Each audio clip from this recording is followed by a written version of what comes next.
Because I've asked everybody who I've spoken to them about these issues, and I've told them, do these things, and I come back to me and tell me if you have any issues. Wallahi alladhi la ilaha ghayru.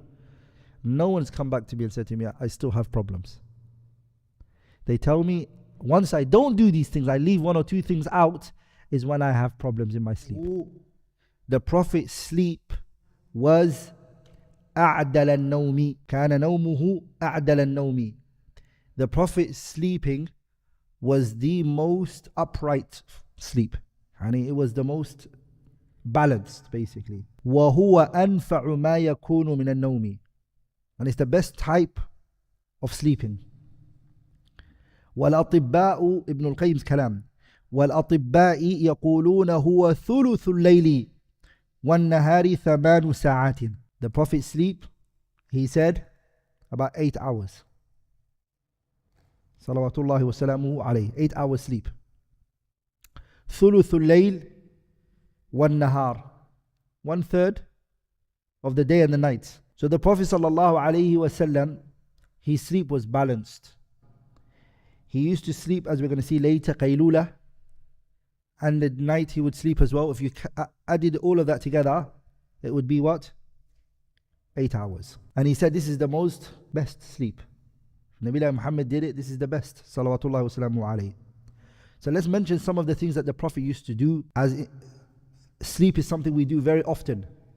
And we need to know the rulings and the ahkam and the adab. One of the things that the Prophet used to observe when it came to sleeping is al-wudu. Al-wudu. To be in a state of tahara. Al-wudu. To be in a state of wudu. And there are a lot of benefits in doing wudu before going to sleep. The first benefit is that you're reviving the sunnah. You're reviving إحياء هذه السنة. The fact that you're reviving the sunnah itself is a virtue and it's a benefit. The Prophet, he said, إذا أتيت مضجعك, if you come to your bed, فتوضأ وضوءك للصلاة. When you could, يعني إذا أتيت مضجعك means أي إذا أردت, if you intend your bed and you want to go to sleep, then do wudu. The wudu that you do is like you do for the prayer. The full wudu that you do. So that's the first benefit. You're reviving a sunnah. The second benefit is the angels make dua for you. Du'a'ul malak. The angels, they make dua for you. The Prophet, he said in a hadith, Man bata tahiran bata fi shi'arihi malakun. Anybody who spends the night, bata, fi al-layl, the night, tahiran, in a state of tahara, that person will spend the night fi shi'arihi. Shi'ar is the close clothing that you wear. Is ma yali al-badan. Ma yali al-badan.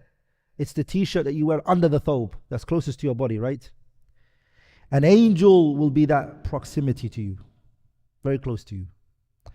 فَلَا يَسْتَيْقِظُ, that person doesn't wake up إِلَّا قَالَ الْمَلِكُ, except إِلَّا قَالَ الْمَلَكُ, except that the angel says, Allahumma ghfir lahu, oh Allah, forgive this person. Allahumma ghfir li'abdika فَإِنَّهُ بَاتَ طَاهِرًا. Oh Allah, forgive your slave. فَإِنَّهُ بَاتَ طَاهِرًا, he has remained in a state of what? Purity. And also the Prophet said in the famous hadith, إِسْتَقِيمُوا وَلَن تُحْصُوا. إِسْتَقِيمُوا وَلَن تُحْصُوا. Be steadfast. And you won't be able to do it with perfection. Try your best. وَعْلَمُوا, the Prophet, he said, no, أَنَّ خَيْرَ أَعْمَالِكُمُ الصَّلَاةِ, the best of your action is the salah. Also, some people when they go to sleep, they forget to do an important action, which is take a cloth or something and hit it against your bed, because you don't know what's inside the bed. And those of you who have children will know how important it is that you do this. Why? Because kids will throw toys inside the bed, And if you sleep on it straight away, or you jump on it, and a Lego or a toy was left there, you will hurt yourself. And I am exhibit A. So I realized the importance of this sunnah. And that's something small. And wallahi, when I hurt myself, I remembered, if only I followed the what? If only I followed this sunnah. And I just did that, I would have known that there's toys in it. The scholars are not talking about toys here. They're talking about other things that could go into the bed, that could harm you. Some of the ulama even mention jinn. And some of them mention creatures. Spider can be in there. Something else can be in there.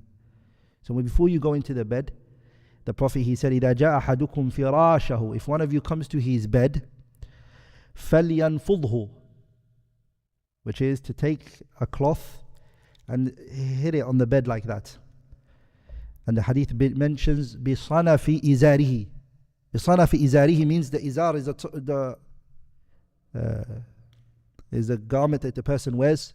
So you take it and you just do that with it. يعني بِإِزَارِهِ here, it means أي بِرِدَائِهِ.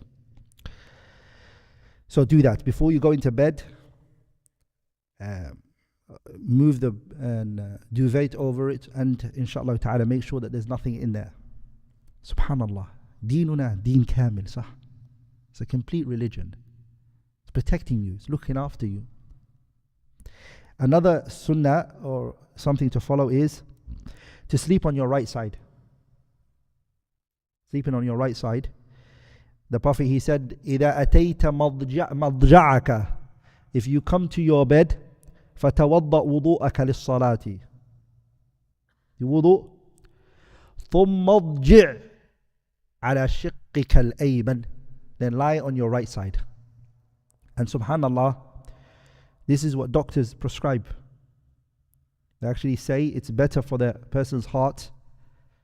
Those who have heart problems, they advise them to try to sleep more on their right side.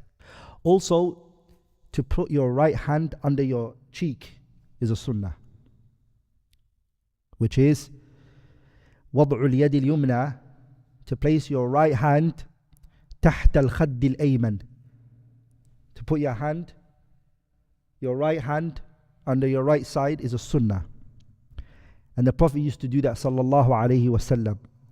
يضع يده, he would place his hand, his right hand under his right side.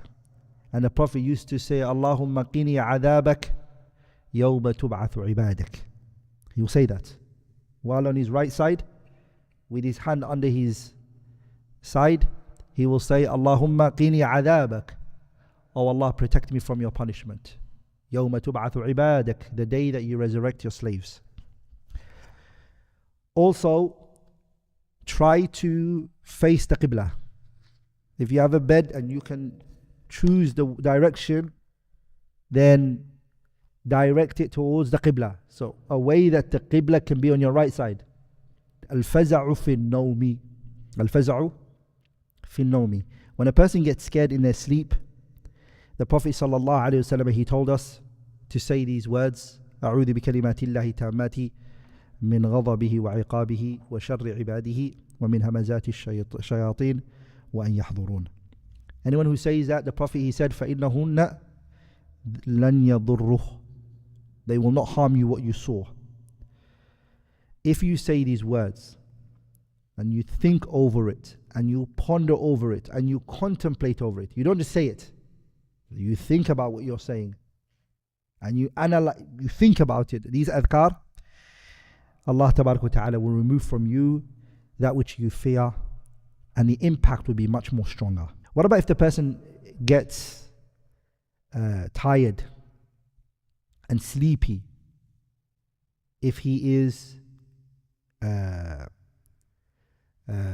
the masjid, for example. The Prophet ﷺ, he told us that if the slave feels sleepy whilst in the masjid, he should what? Change positions. You should change your position. If you're sitting down, lie down. If you're lying down, stand up. Change your position. Also, the Prophet told us, alayhi salatu wasalam, that the Shaytan, he places knots, uqad, ala qafiyati ra'si al-na'imi.